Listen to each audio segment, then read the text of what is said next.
सभी दर्शकों को मेरा एक बार फिर नमस्कार। आज मेरे साथ हैं विजय सेवहरे साहब, प्रदेश के भाजपा के मंत्री भी हैं और वर्तमान में विधायक भी।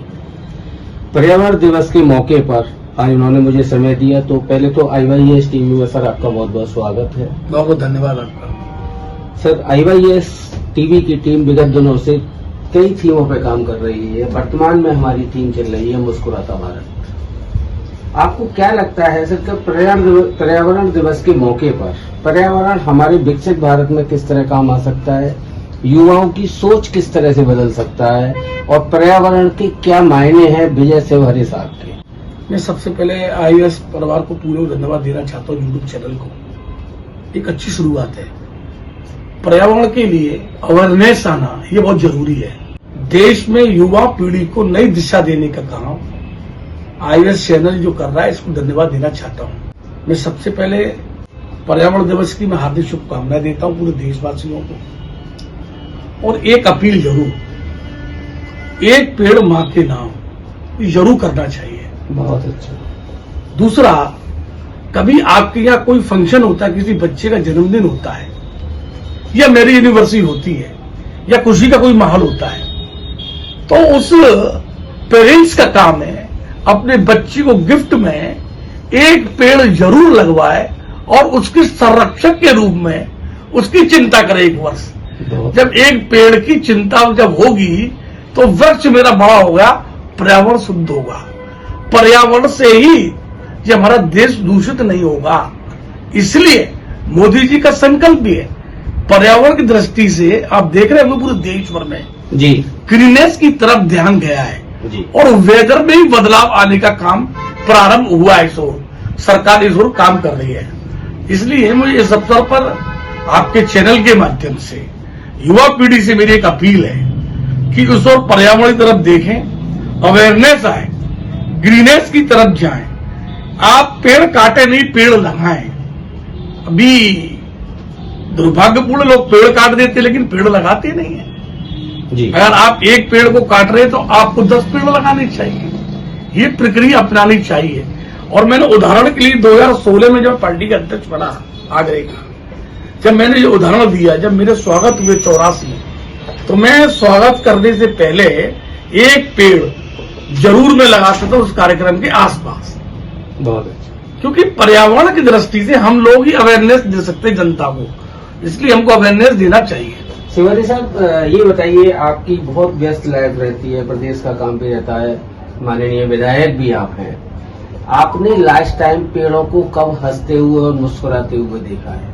क्या आपको लगता है, क्योंकि हम मुस्कुराते भारत पर काम कर रहे हैं, कि लोग पेड़ों को देख के बहुत अच्छा प्रश्न आपने मुझसे करा कि पेड़ हंसते हुए कब देखा आपने। बहुत अच्छा। जब मैं पार्टी का अध्यक्ष बना 2016 में, ताजमहल के पीछे बैक में अनाथालय आश्रम है, आप जाइए कभी वहां पर आप। और जब पहला पेड़ मैंने 2016 में लगाया था अपने जन्मदिन पे, 12 जुलाई पे मेरा जन्मदिन होता है, तो पार्टी के मेरे समर्थक, पार्टी के मेरे कार्यकर्ता वहां पेड़ लगाने का एक काम मैंने करा। और मैंने उसी वक्त तय कर लिया था कि मैं हर वर्ष जाऊंगा, उस पेड़ की देखूंगा मैं कहां तक चिंता उसकी हुई। और मैं जाता हूं। 2025 से मैं रन कर रहे हैं जी जी। मैं लगातार 9 साल से जा रहा हूं, लेकिन वो जो पेड़ मेरे लगे हरे भरे देख रहे हैं, प्रफुल्लित हो रहे हैं, तो मेरी अपनी आत्मा को शांति होती है। और मैं तो ये कहता हूं, सही है कि बंदरों को आतंक हो सकता है, वो भी वानर है मेरे, हमारी सेना है हमारी, उसके बावजूद भी आप पेड़ों की चिंता करें, ये बड़ा महत्वपूर्ण काम है। बहुत अच्छा। इसलिए पेड़ मेरा हंसता खेलता रहे, उसकी चिंता करना हम सब लोगों का काम है। क्या भारतीय राजनीति में आपको लगता है पर्यावरण का एक बहुत बड़ा योगदान है? कहीं ना कहीं इससे लोगों की मानसिक स्थिति में बहुत सुधार होता है।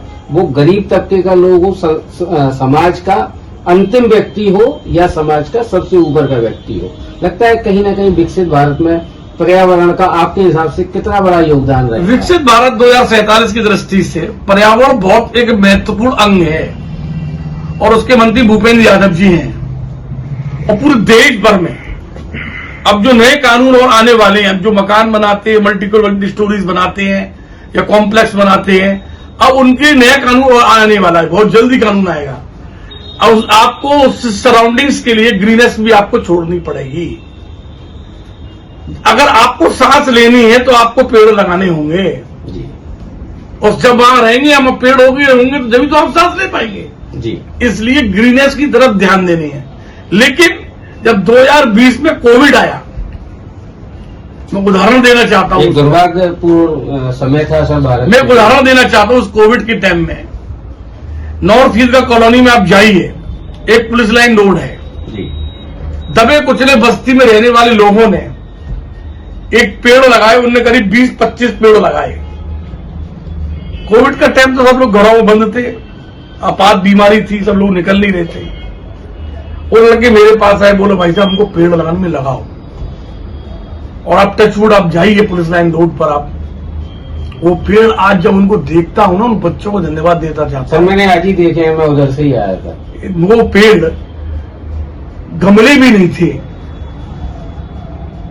बांस की खपच्चियों की उन्होंने गमले बनाए और उन पेड़ों को खड़ा करा। आज वो पेड़ इतने प्रफुल्लित हो रहे हैं, हर फूल रहे हैं कि लोग निकलते तो लगता है कि हरियाली है यहाँ पे। ये उन लोगों के अंदर अवेयरनेस आ गई जो दबे कुचले अनपढ़ गवार लोग हैं। बहुत अच्छा, बहुत अच्छा। इसलिए देशवासियों से मेरी अपील है, आपके चैनल के माध्यम से हम पर्यावरण की तरफ ध्यान दें, पेड़ ना काटें, एक पेड़ मां के नाम में लगाएं। अपने परिवार में कोई फंक्शन हो, उसको गिफ्ट में एक पेड़ देके वहीं उसको लगवाएं, घर के आंगन में लगवाएं, अपनी लॉबी में लगवाएं, अपनी गैलरी में लगवाएं, अपने पार्क में लगवाएं।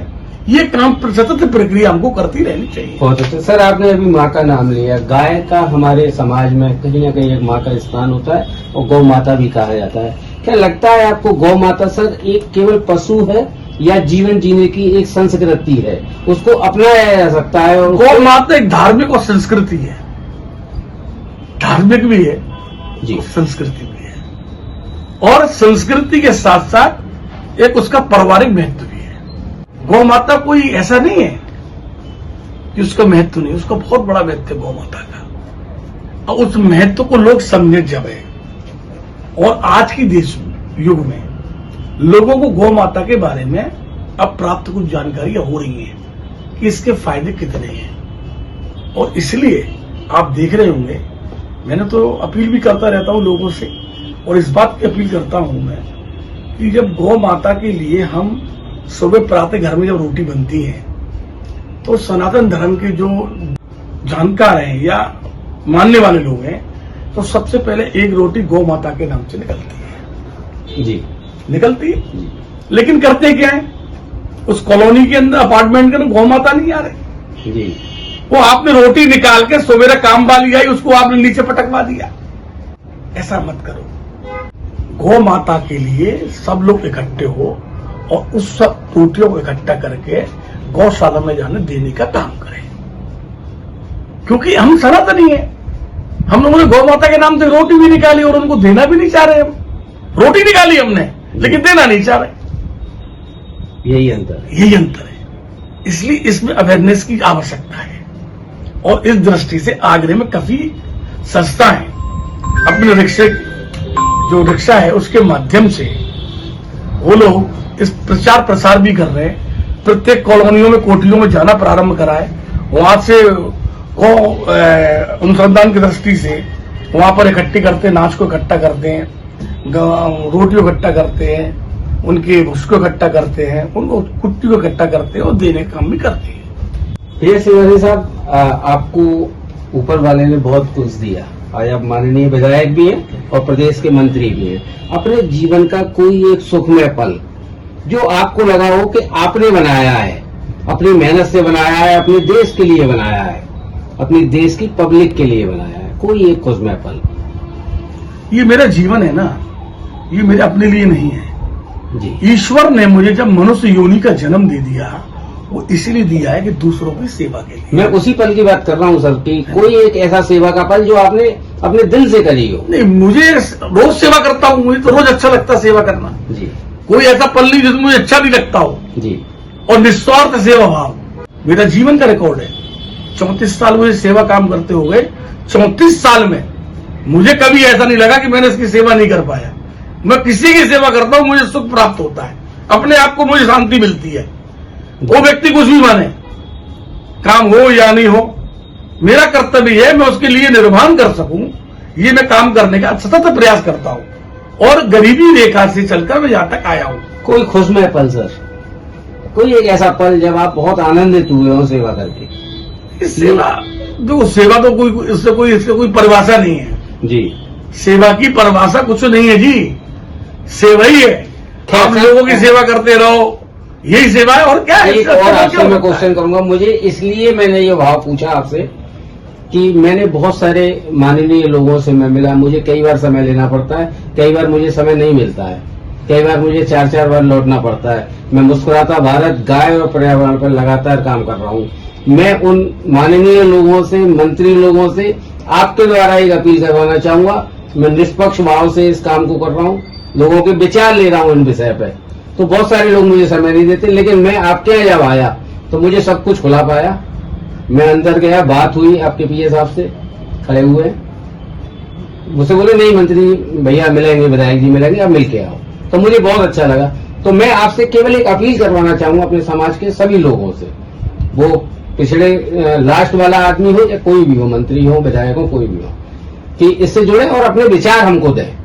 आपको सर IYS टीवी की एक यंग टीम से, मेरा डायरेक्टर ऋषि गौड़ और मेरा दूसरा डायरेक्टर गौरव पांडे मेरे साथ है, गौरव मिश्रा, आप इन दोनों युवा लोगों से क्या कहना चाहेंगे इस काम के लिए? नहीं, एक अच्छा काम है IYS को मैं धन्यवाद देना चाहता हूं और आपके चैनल के माध्यम से मैं जनप्रतिनिधियों से, वो किसी दल से हो, किसी पार्टी से हो, और सामाजिक क्षेत्र के अंदर, बड़े क्षेत्र में, सामाजिक क्षेत्र में काम करते हैं, मैं उन लोगों से अपील करता हूं कि आपसे जुड़ने के बाद वो जरूर एक अपना इंटरव्यू दें, क्योंकि दो आपके जो विषय है ना, पर्यावरण और गौ माता, ये दोनों राष्ट्र के लिए हैं, जीवन जीने के लिए हैं। सर मैं मुस्कुराता भारत पर भी काम कर रहा हूँ।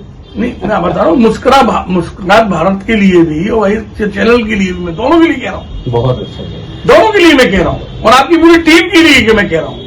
और मैं तो सामाजिक लोगों से अपील कर रहा हूँ और जो पॉलिटिकल लोग हैं, जो सामाजिक क्षेत्र में काम करते हैं, उनसे भी अपील है कि इससे जुड़ना चाहिए।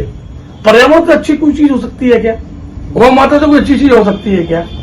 कोई अगर आपको इंटरव्यू लेना चाहता है तो आपको तत्काल प्रभाव से इंटरव्यू देना चाहिए, समय निकालकर, जिससे कि लोगों, क्योंकि आप एक चेहरा हो, लाखों आपके फॉलोअर्स हैं, जब वो आपको देखेंगे तो निश्चित रूप में और अवेयरनेस गौ माता के प्रति और पर्यावरण के प्रति आएगी।